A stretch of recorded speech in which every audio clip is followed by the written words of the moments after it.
A nossa palavra hoje, que o Senhor colocou no coração do nosso apóstolo, e todo o Projeto Vida hoje, e não só hoje, a gente vai dar sequência em 3 cultos, em mais 2 cultos adiante, é falando até a Páscoa, vamos começar com o julgamento de Jesus. Porque a justiça terrena, muitas das vezes, falha. Já falhou contigo? Comigo já. Feio. Você, Jairão, também? Hein? A justiça terrena, ela falha, a gente bem sabe disso. Mas o maior exemplo de injustiça, queridos, nós vamos ver hoje, foi o julgamento de Jesus. O maior exemplo de injustiça. Diante de Pilatos, diante de Herodes, diante dos os homens diante dos sacerdotes, era esse o nome que eu estava procurando. Vamos começar lendo Lucas 23, de 1 a 7. Jaqueline está entendendo bem, filha? Ah, glória a Deus. Você pode dar um glória a Deus aí? Nós compramos o tradutor e eu quero que ela agora passe a ouvir e a entender. Glória a Deus. Vocês sabem que ela vem na igreja há mais de 1 ano sem entender o português. Então, Deus move muito no nosso coração a respeito disso, de que ela precisava entender tudo que foi falado. Eu sei que alguma coisa troca, porque eu estou vendo aqui, nem todas as palavras que eu falo saem, mas amém. Ela está pegando muito mais hoje, né, Jaque? Glória a Deus. E é instantâneo, né? O julgamento. Lucas 23, do 1 a 7.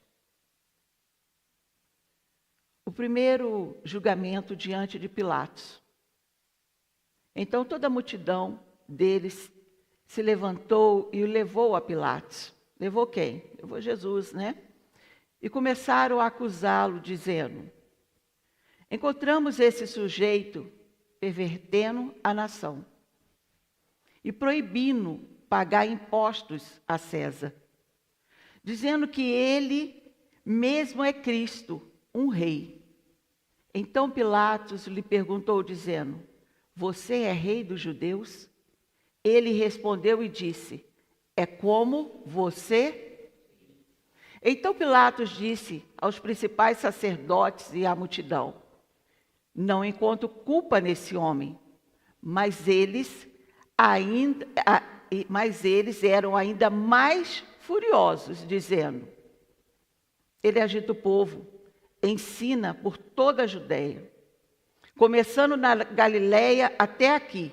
Quando Pilatos ouviu falar da Galileia, perguntou se o homem era galileu. E assim que soube que ele pertencia à jurisdição de Herodes, ele o enviou a Herodes, que também estava em Jerusalém naquele tempo. Então pegaram Jesus, levaram até Pilatos. O governo romano não permitia que os líderes judeus, que os líderes que pegaram e levaram Jesus até Pilatos.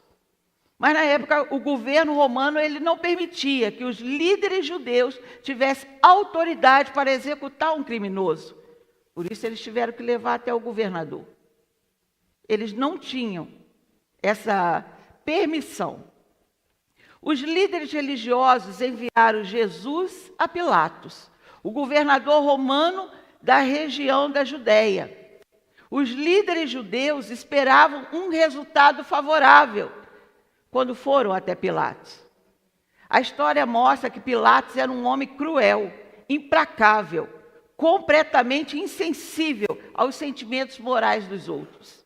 Certamente, eles pensaram, vai ser condenado. E Pilatos vai mandar matar Jesus. As acusações contra Jesus eram: nós encontramos esse sujeito pervertendo a nação e proibindo o povo de pagar impostos a César, dizendo que ele mesmo é o Cristo, um rei. Essa era a acusação contra Jesus. Ele proíbe o povo de pagar impostos, ele está dizendo que ele é o rei. Ele está se proclamando rei. Os líderes religiosos sabiam que Pilatos não se importaria com a acusação de blasfêmia. Porque quando eles fazem a pergunta a Jesus: quem é você? Você é filho de Deus? É você?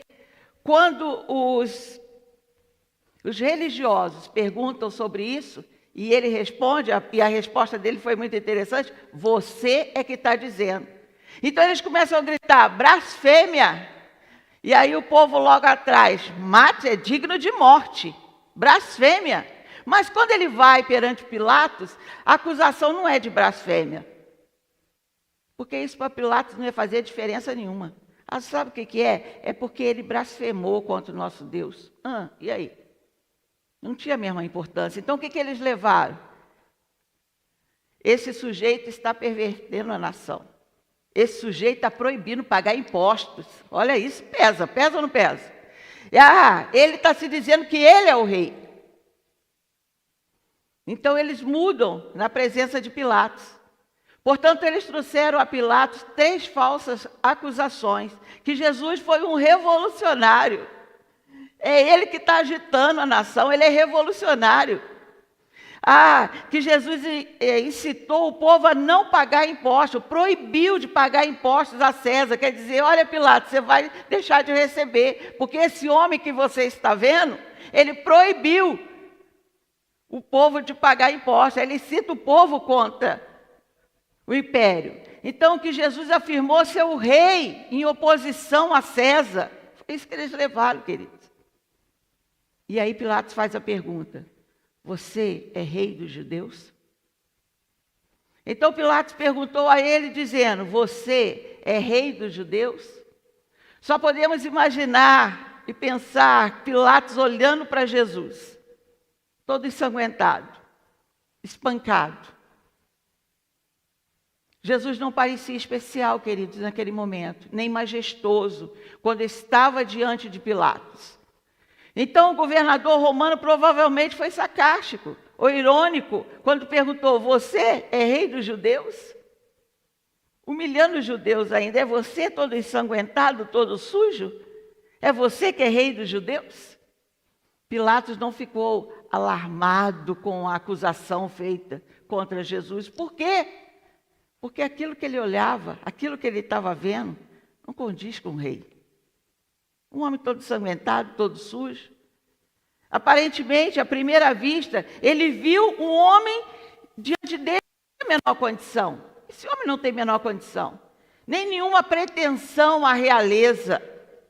Porque ele iria se preocupar com isso, queridos. Mateus 27, 11. Mateus 27, 11. E Jesus estava em pé diante do governador. E Pilatos o interrogou, dizendo: és tu o rei dos judeus? E disse-lhes Jesus: tu dizes. O mesmo que ele respondeu lá para aqueles homens, para o sacerdote, ele responde agora: tu dizes. Tu dizes. Aí outro diz, a outra versão: é como você está dizendo. O Senhor é que está dizendo. Jesus não fez nenhuma defesa majestosa. E não realizou nenhum milagre instantâneo: desça fogo do céu. Querido, seria tudo muito fácil, não. Ele não fez nada disso para salvar sua própria vida. Em vez disso, Jesus deu a Pilatos a mesma resposta simples que deu ao sacerdote: você é que está dizendo. Tu dizes. Tu dizes. Ele quer ser rei. Eu olho para ele: você quer ser rei? Você que quer? Eu vejo majestade nenhuma em você. Ensanguentado, sujo. Mateus 26, 64 a 66. Tu mesmo disseste. Agora ele está falando com o sacerdote. Respondeu Jesus: mas eu digo a todos vocês: chegará o dia em que verão o Filho do Homem assentado à direita do Poderoso e vindo sobre as nuvens do céu. Então o sumo sacerdote rasgou as suas próprias vestes e disse: blasfemou. Por que precisamos de mais testemunhas? Eles ouviram a blasfêmia agora. Vocês ouviram a blasfêmia agora. O que lhe parece? É digno de morte, responderam. Só que quando ele vai perante Pilatos, a história é outra. Quando a gente quer acusar alguém, a gente pode mudar a história. Não foi bem aquilo que ela falou, não foi bem aquilo que ele fez. Mas para me piorar a situação, eu vou acrescentando ali, não é assim?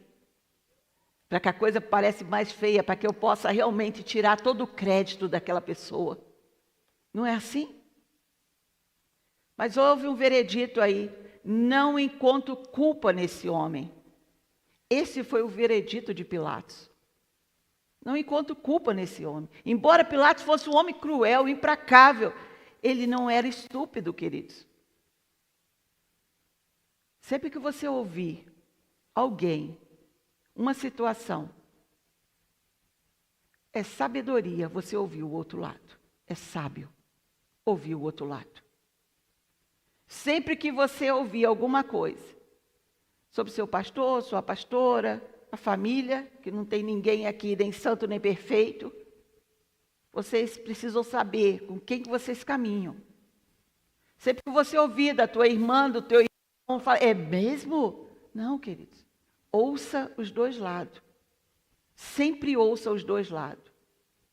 Marido, mulher, ouça os dois lados. E Pilatos aqui, ele não foi na onda. Ele conseguiu ver os verdadeiros motivos daqueles líderes religiosos. Ele ainda percebeu, isso aí é por inveja. E não teve problema em ver inocência em Jesus. E em toda a situação, pela declaração que ele fez, não encontro culpa nesse homem. Então não é porque você está dizendo. Está dizendo que ele quer ser rei no meu lugar, está querendo dizer que não vai ter dinheiro mais, que eles vão saquear tudo. Mesmo ouvindo tudo isso, a resposta dele foi, não encontro culpa nesse homem. Você sabe o que me para, que eu fico pensando? É você chegar na frente de Jesus e olhar para o semblante dele. Mesmo que digam tanta coisa, mas o olhar, para mim, era diferente. Para mim era diferente. Muitas bocas falando, testemunhas falsas, mas o olhar é diferente. Não tem como. Mas eles ficaram ainda mais ferozes. Aí sim que a ira subiu. Defenda alguém quando alguém está atacando a pessoa vai ficar, aí fica com raiva do outro e de você também, não é? Ficaram ainda mais ferozes com essa resposta. Os líderes religiosos se tornaram mais ferozes, assim diz a palavra. Enfatizaram suas acusações de que Jesus era um líder do tumulto. Se tem um tumulto, ele é o líder. Ele agita o povo. Ele proíbe o povo de pagar impostos. Estes eram os crimes com a qual qualquer governador romano teria que se preocupar. Pensa bem. Mas o silêncio fala. Diga comigo, o silêncio fala. O silêncio fala. Lucas 23, 7 e 8. Quando souberam que ele era da jurisdição de Herodes, enviou a Herodes, que também estava em Jerusalém naquele dia. Quando Herodes viu Jesus, ficou muito alegre, porque havia muito tempo que queria vê-lo. Pelo que ouvira falar dele, esperava vê-lo realizar algum milagre. Esse aí, quando viu Jesus, falou assim, chegou o homem do milagre. Faz uma magiquinha para a gente ver, para a gente se divertir.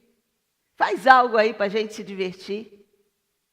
Quantas e quantas vezes a gente só procura o Senhor, só para obter esse milagre, que Herodes também queria ver. Eu só estou aqui porque eu preciso de um milagre. Assim que o meu milagre é conquistado, tchau. O que o Senhor respondeu? E enviou a Herodes. Pilatos, não querendo manter seu veredito de que Jesus não era culpado, porque isso ia trazer para ele também uma impopularidade, né? Então, ele enviou Jesus a Herodes, porque Jesus era da Galileia, a área onde Herodes governava. A cidade de Nazaré, na qual Jesus permaneceu até 30 anos de idade, Cafarnaum, a qual ele residiu nos últimos anos da sua vida, ambos estavam na Baixa Galileia, a qual Herodes governava. Manda para Herodes. O julgamento perante Herodes. Lucas 23, 8 a 12. Quando Herodes viu Jesus, ele ficou extremamente feliz, pois ele havia desejado por um longo tempo vê-lo, porque ele tinha ouvido muitas coisas sobre ele. E ele esperava ver algum milagre feito por ele. Então, ele o questionou com muitas palavras, mas ele não lhe respondeu. Não adianta você vir buscar o seu milagre e estou indo embora. A mesma resposta de Herodes é para você. Nada. Nada. Não, pastor, eu estou aqui só para, assim que eu tomar o meu emprego, assim que eu resolver essa situação, fui. A resposta que Jesus deu para isso foi nada. E Herodes falando, e os principais sacerdotes, escribas se levantaram e acusaram veementemente. Então Herodes, com seus homens de guerra, o trataram com desprezo e zombaram dele. Vestiram um manto luxuoso e enviaram de volta a Pilatos. Naquele mesmo dia, Pilatos e Herodes tornaram-se amigos, um do outro, pois antes eles tinham inimizade um com o outro. Acharam algo em comum: odiar Jesus. Acharam algo em comum para a gente ser amigo. Tanto eu quanto você, Pilatos. Algo em comum. Não damos nada. Esse homem, algo em comum. Quando Herodes viu Jesus, ele ficou extremamente feliz. Lembra disso? Pois ele havia desejado por um longo tempo vê-lo. Herodes certamente tinha ouvido muito sobre Jesus. Mas seu único interesse, seu desejo de se divertir e zombar dele. Era só isso. Faz aí aquele milagre. Sabe aquele bobo da corte? Sabe aquele parente, quem nunca teve um parente bobo que enche a cara e fica fazendo graça? Sobe em cima da mesa e quer dançar, e mexe com um, mexe com o outro. Ele estava assim. Faz aí para a gente se divertir. E todo mundo ri, não é assim? Aí ele sobe na mesa, todo doidão, aí todo mundo acha graça, todo mundo ri, e a família fica com a cara no chão. Olha o que Spurgeon disse. Assim como havia 4 evangelistas, Mateus, Marcos, Lucas e João, 4 evangelistas, para honrar o nosso Senhor, também havia 4 juízes para envergonhá-lo. Anás e Caifás, os líderes religiosos, Pilatos e Herodes. Só para zombá-lo. Assim como tinha 4 para honrá-lo, tinha 4 para zombar. 4 para honrar, 4 para mentir, zombar e blasfemar contra ele. Herodes esperava ver algum milagre feito por Jesus. Faz a tua mágica. Herodes deu sua atenção a Jesus e ficou extremamente feliz em vê-lo. Ele queria ver o Jesus que faz milagre, no próprio termo de Herodes, e queria ver Jesus fazer um milagre, faz um milagre. O interesse de Herodes em Jesus não era sincero, queridos, não era. Era para a sua própria condenação, não era para o seu louvor, era para a sua condenação. Quando a gente lê, mas ele ficou feliz em ver Jesus. Não é para mudar nada aqui dentro, não. É só para ver ele fazer milagre. Não toque em mim, não muda nada. Eu só quero ver o milagre pronto. Só faz a mágica aí para a gente se divertir. Em nenhum momento Herodes expressou algum interesse religioso. Herodes ouviu a palavra de Deus através de João Batista. A gente vê isso em Marcos 6:20. 6:20. Porque Herodes temia a João, sabendo que era homem justo e santo, e guardava-o com segurança, e fazia muitas coisas, atendendo-o, e de boa mente o ouvia. Então ele ouvia João, mas preferiu continuar no seu pecado, com o teu coração endurecido contra Deus e a sua palavra. Herodes morreu para a sua própria consciência. Você já viu pessoas assim? Morta para a sua própria consciência? É o meu bem-estar. Não, mas vai fazer mal passando, não importa. Mas vai tirar do Jairo, não importa. O importante é o meu bem-estar. Herodes só queria ouvir de Jesus o que importava para ele. E ele o questionou com muitas palavras. Ele fez muitas perguntas. Ele queria que Jesus provasse quem ele era, exigindo um milagre. Prova quem você é, faz milagre. Eu só vou se eu tiver o milagre na minha mão. Muitos hoje, queridos, também exigem um milagre como evidência. Se tiver milagre, Deus é Deus. Se não tiver milagre, Deus permanece sendo Deus na nossa vida. Se Ele fizer o que eu quero, Deus é Deus. Se Ele não fizer o que eu quero, Ele continua sendo Deus sobre a nossa vida. Amém, queridos? Amém. Mostra o milagre, mostra para mim ver se realmente você tem poder. A verdade é que Jesus pensava neles como pensa em aquela pessoa que só quer. O Senhor pensa da mesma forma. Nenhuma resposta. Ele nem respondeu, querido. Às vezes a gente quer defender, né? A gente quer. Mas no julgamento, ele nem respondeu. Não sobrou nenhum sentimento para Herodes. Nada em relação a Jesus. A não ser o anseio de ver algo novo. O desejo de se divertir. E você tem que entender isso. Às vezes a pessoa está te perguntando, você é o que na igreja? O que você faz lá? Ah, mas lá tem que dar dízimo, você já viu isso? Ah, lá você dá? Mas tu é bobo mesmo, hein? Mas lá tem isso, tem aquilo outro. Ah, eu ouvi dizer. Não pode beber. Aí vem, você não quer um golinho? Sabendo quem você é, toma um golinho, toma 2. Logo depois ele vira para você e fala, eu não falei que você ia? Logo depois. Quando você vê que você entra, é só uma brincadeira, ele está brincando comigo, logo depois vem a acusação. Deixa eu te falar, pessoas assim o Senhor não responde nada. Nada, não tem resposta para ele. Então ele o questionou com muitas palavras, mas ele não respondeu nada. Herodes governava a Galileia, onde Jesus passou a maior parte do seu ministério. Ele teve inúmeras oportunidades de ouvir de Jesus. Através da boca de João, onde a pregação era uma só, arrependimento. Arrependimento era que o João pregava o tempo todo, se arrependam, arrependimento. Essa palavra nunca entrou. Eu quero ver mesmo, eu ouvi dizer que você faz milagre, faz aí um milagre para mim ver. Jesus não falava em reuniões secretas, querido. Era em lugares, nem em lugares escondidos. Seu ministério era público. Todo mundo sabia, todo mundo ouvia. A porta estava aberta, deixa todo mundo ouvir. Falava em lugares abertos para todo mundo ouvir. Quem chegar, quem quiser ouvir, ouça. A verdade sobre Herodes, ele não era alguém que buscava com sinceridade. Porque às vezes a pessoa pode ler e falar assim, mas ele queria ver que Jesus, quem era Jesus? Que se fosse Jesus, realmente ia fazer um milagre para ele. Era zombaria.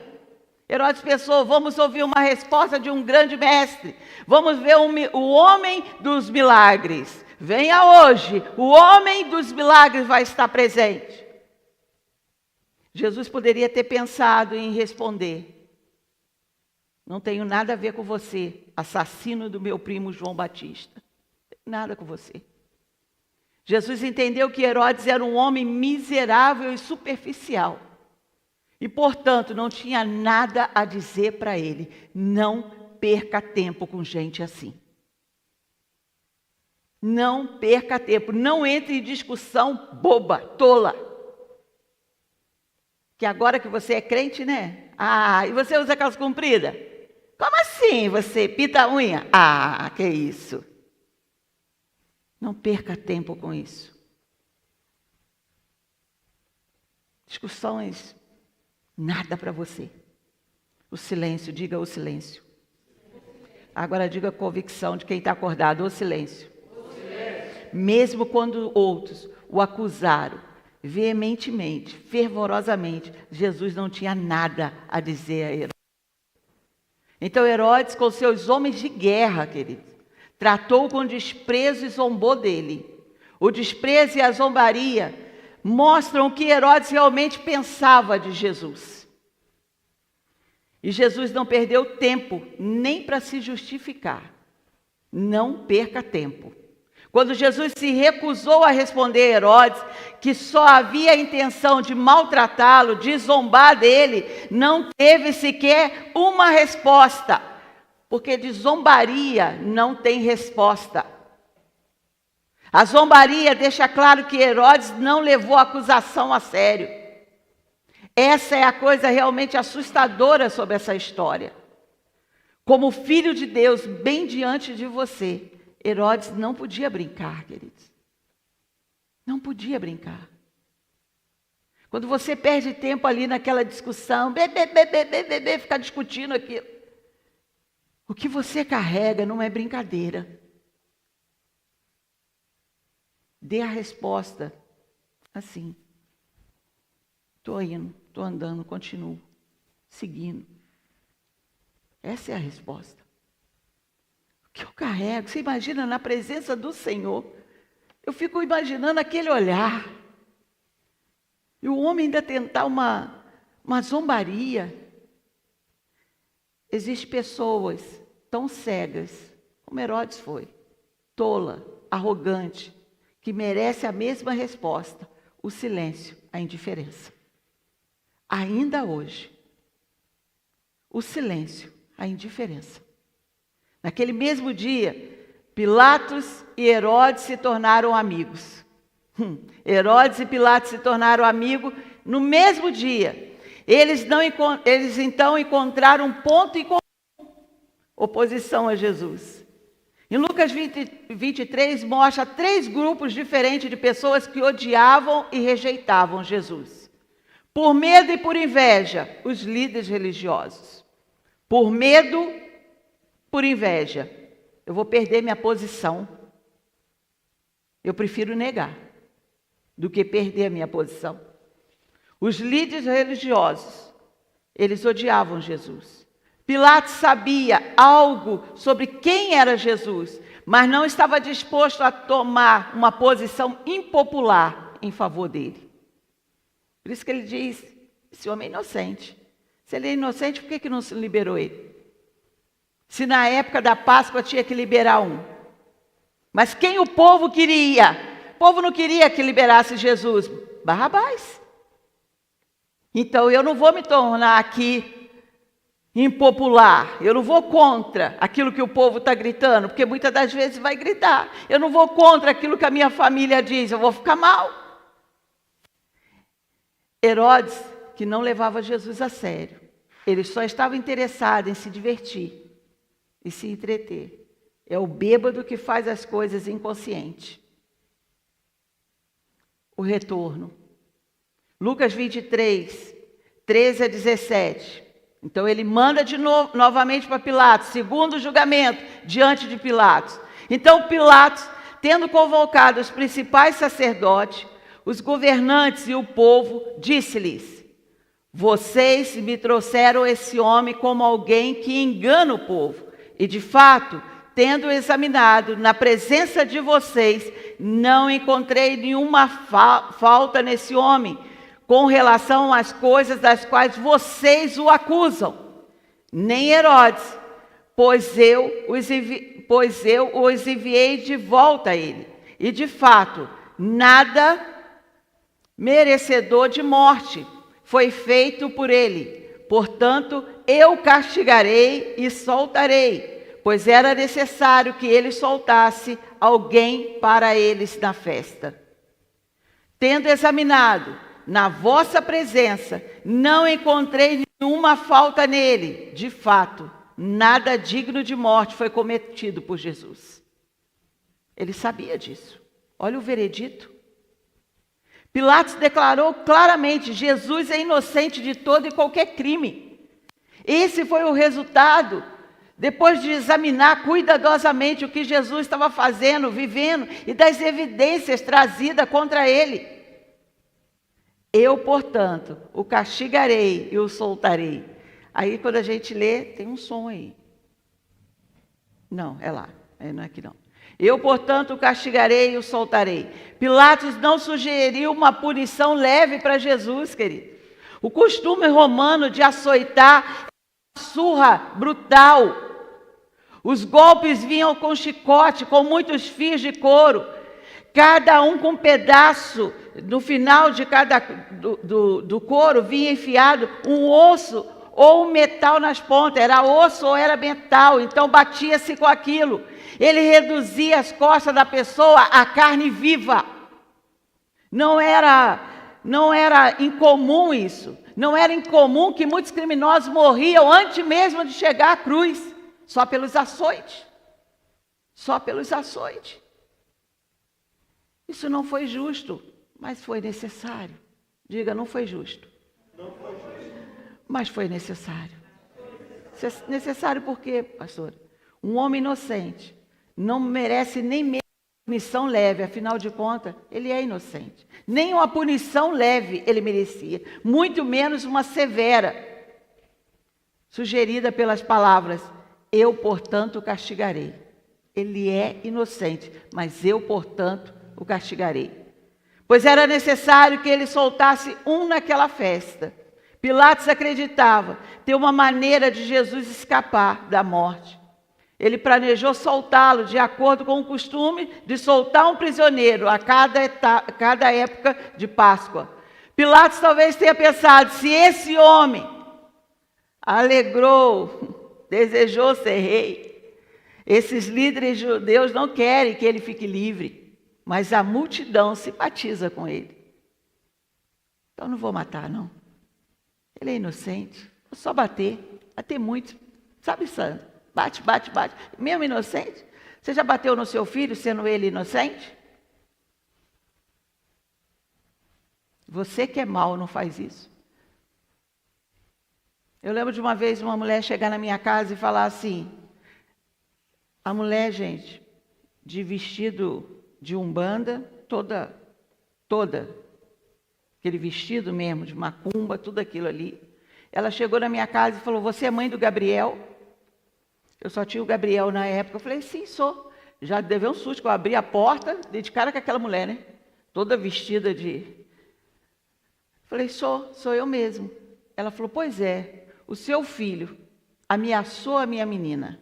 A minha menina não quer sair mais de casa, com medo do teu filho. Falei, meu Deus, não estou criando um menino, estou criando um monstro.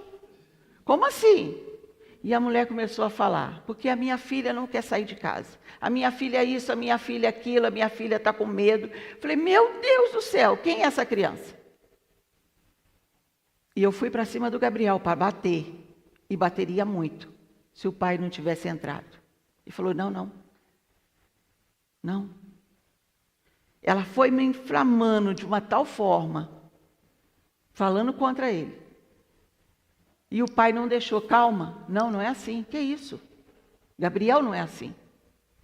Isso não pode ser verdade, calma, ok? Enquanto nós estávamos discutindo, bate, não bate, a mulher voltou e falou assim, desculpa, não era o seu Gabriel, é o Gabriel do fim da rua. Eu falei, a senhora, por favor, passe direto, ele está lá no quarto esperando a coça dele, mas a senhora, por favor, foi lá de umbanda mesmo, toda vestida, peça perdão para o meu filho. Lembra disso, filho? Ele não vai lembrar. Ele não vai lembrar. Ele era muito pequeno. Vai lá e peça a senhora perdão pelo meu filho. Porque a gente pode inflamar. E aconteceu com Jesus aqui, foi isso. Eles ficaram com mais ira. Quando Pilatos falou assim, mas eu não vejo nenhuma acusação, mais raiva. Ele era inocente, mais raiva. Então tá bom. Vou só açoitar então. E depois eu vou soltar. Não. Crucifica-o. É a mesma coisa a mulher ter voltado e falar, não, sabe o que é? Não é o teu Gabriel, é o Gabriel do fim da rua. Eu falava, não, vou bater assim mesmo. Vai que um dia ele pense. E depois ele não saiu de santo, não. Você lembra aquele jogo? Agora eu estou lembrando a história aqui. Ele era pequenininho, Mas ele ficou tão irado com o menino que foi falar isso, que ele bateu a mão assim, a gente morava em cima, embaixo tinha um rio, ele jogou todos os bonecos do menino, filho dessa dona, no rio. Já merecia a coça, né? Voltando. Ele ficou meio... Então, queridos, ele era inocente, mas estava dentro de um plano de Deus, para inocentar eu e você. Por isso era necessário. Ele era inocente, mas tinha um plano de Deus ali. Jesus pagou o preço do nosso pecado, para que hoje, eu e você, a gente venha caminhar livre. Hoje nós iniciamos os nossos cultos, o Senhor colocou no nosso culto com 3 orações. Por você, por aquilo que você carrega, pelo peso do teu coração e dos teus ombros, pelos seus filhos e a tua casa e a tua família. Nós apresentamos ao Senhor. E nós apresentamos as cargas pesadas de trabalho que a gente tem levado e tem carregado. Deixa eu lembrar você, Jesus pagou o preço do nosso pecado, para que hoje, eu e você, a gente possa ter liberdade e ser livres, crentes livres. Crentes livres. E quando alguém diz para você, mas Sandra, você não pode beber. Mas eu paro a hora que eu quiser e você é livre, você para a hora que você quiser. Você não pode fumar, mas você para a hora que você quiser. Quem é livre aqui? Quem verdadeiramente é livre? O julgamento foi realizado, Jesus foi crucificado, morto e ressuscitou, para que eu e você tenhamos vida eterna com Ele. Amém? Amém? Oh Deus, eu não quero cansar vocês, mas a gente precisa alcançar e ter isso na mente.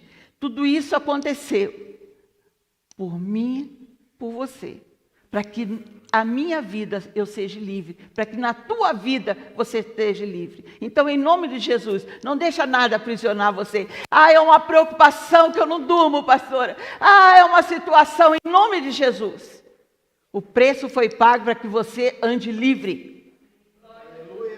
Isso não quer dizer que você não vai ter preocupação, mas leve para Ele. Quarta-feira eu estava conversando com os meninos aqui, exatamente sobre isso, a gente falava sobre isso também, em nome de Jesus. Quando vem uma situação que espreme a gente, primeira coisa que a gente faz, não vou na igreja. Não vou, não falo com o pastor, não vou ligar, não vou incomodar. Eu não quero falar com os irmãos. E aonde que a Sandra está sentada? Eu vou sentar lá do outro lado, que eu não falo com ela. Queridos, sejam livres.